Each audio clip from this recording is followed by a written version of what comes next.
हर हर महादेव। ये सावन का आखिरी सोमवार है और इसके बाद सावन समाप्त हो जाएगा। सावन के महीने में हमारे महादेव स्वयं पृथ्वी पर विराजते हैं और उनके साथ माँ अन्नपूर्णा भी उनके साथ पृथ्वी पर आती हैं। यहाँ पर वो हम सभी लोगों का हाल चाल देखने के लिए आते हैं। सावन के महीने में देखा होगा बरसात बहुत अधिक होती है, चारों तरफ हरियाली हरियाली होती है, कहीं भी सूखा नहीं होता है। पक्षी, जानवर, जो छोटे छोटे जानवर होते हैं जो गर्मी की वजह से मिट्टी में अंदर दबे रहते हैं, वो भी सब पानी बारिश की वजह से बाहर निकल के आ जाते हैं। कहने का मतलब ये कि भगवान महादेव आके देखते हैं कि मेरा परिवार कितना खुशहाल है, क्योंकि ये सारा संसार उन्हीं का परिवार है। तो वो पृथ्वी पे 1 महीने के लिए आते हैं और देखते हैं कि संसार में क्या चल रहा है। तो महादेव का यह महीना बहुत ही अनमोल है। अगर इसको श्रद्धा के साथ में देखा जाए, अगर आप पूरी तरह से अपने आप को भगवान महादेव के प्रति समर्पित कर देते हैं, तो बहुत ही आपको अच्छा इसका अनुभव होएगा। महादेव ही आदि और अंत है। तो कहने का मतलब ये है कि सावन का महीना तो खैर अब ख़त्म ही होने वाला है। रक्षाबंधन वाले दिन वो पूर्ण हो जाएगा और उसके बाद भादों का महीना लग जाएगा। तो हम लोगों को क्या करना चाहिए कि जब हमारे बच्चे हैं, जैसे बेटी है, बेटा है, 7-8 साल का है, 9 साल का है, तो हमको शुरू से ही उनके अंदर ये भावना जगानी चाहिए। आपके पास में कोई भी मंदिर हो, उस मंदिर के अंदर बच्चे को 1 लोटा जल दे के भेजिए और उसका नियम बनवाइए, चाहे वो पुत्र है चाहे वो पुत्री है। जब वो नियम से भगवान के पास जाएगा, डेली जल चढ़ाएगा, तो धीरे धीरे उसकी ज़िंदगी खुशहाल रहेगी और उसकी ज़िंदगी में कोई बड़े होने पर परेशानियां भी आएंगी ना, सब आसानी से पार हो जाएंगी। उन बच्चों को पता ही नहीं चलेगा कि कब क्या हुआ। तो महादेव तो एक ऐसे भोलेनाथ हैं, उनको तो थोड़ा सा भी दोगे और बहुत कुछ मिलता है। तो हम लोग अपने बच्चों को शुरू से यही एक आदत डालनी शुरू कर दें कि सुबह ही सुबह उठ के और 1 लोटा जल बच्चे को मंदिर में लेके भेजें।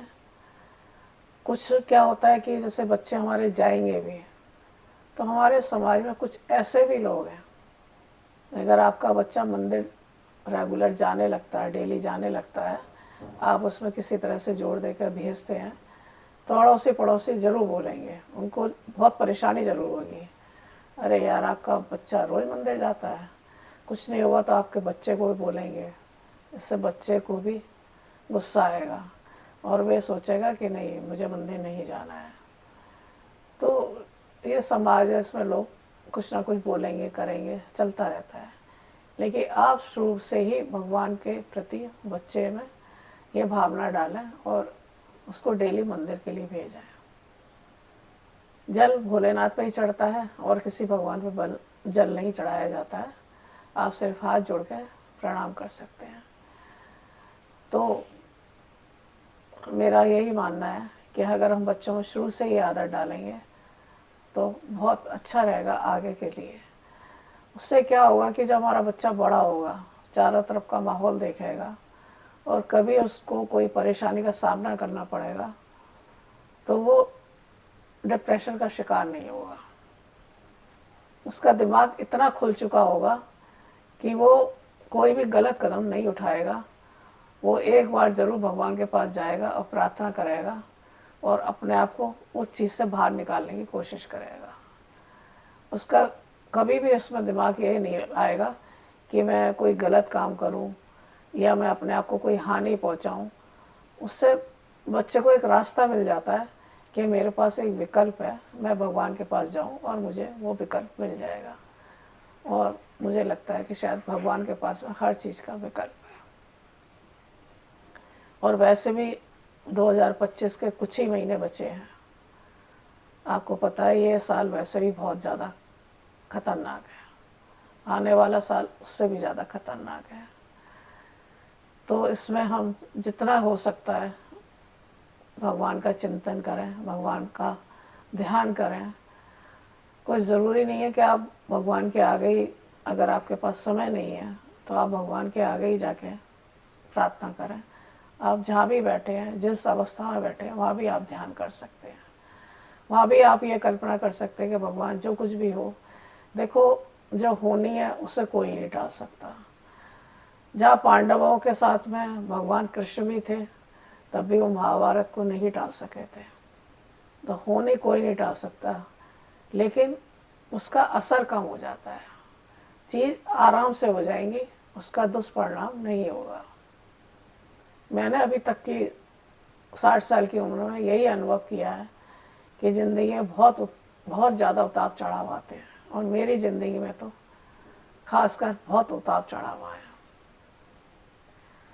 तो मेरा ये मानना है कि अगर जो बच्चे 20 साल के, 21 साल के हैं, अगर उनको कोई भी नौकरी मिलती है तो वो तुरंत कर लेनी चाहिए।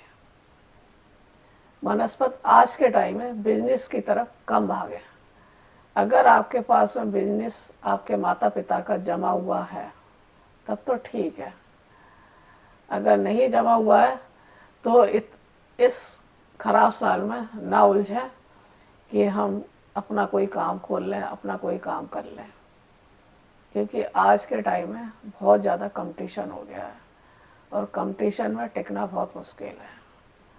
जो मैंने अनुभव किया है अपने साथ, अगर आपका कोई स्थायी काम नहीं है ना, तो आज आप इस काम को करेंगे, उसमें नुकसान है, फिर कल दूसरा काम करेंगे, फिर उसमें नुकसान है, तो इसी में आपका टाइम बीतता जाएगा। तो जो भी आपको नौकरी मिलती है वो आपके लिए स्थायी है, आप उसी में बढ़ने की कोशिश करिए, जिससे आप 2 रोटी सुकून की खा पाएंगे। जब ये 1-2 साल बीत जाएंगे उसके बाद तो फिर समय थोड़ा बदलेगा, तो चीज़ें बदलेंगी। बट अभी ये 2025 और आगे आने वाला 26 भी थोड़ा ख़राब है, लेकिन इसमें घबराए ना, भगवान का चिंतन करें तो सब चीज़ आसानी से समस्या ठीक हो जाएगी।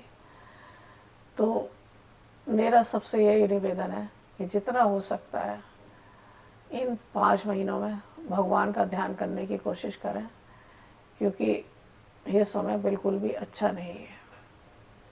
चाहे आप हनुमान जी की पूजा करें, चाहे महादेव की करें, चाहे माता रानी की करें, किसी की भी करें, लेकिन थोड़ा सा समय ज़रूर निकालें भगवान के लिए, और थोड़ा सा उनके लिए ध्यान लगा के बैठें, जिससे आपका जीवन सुख में हो जाए।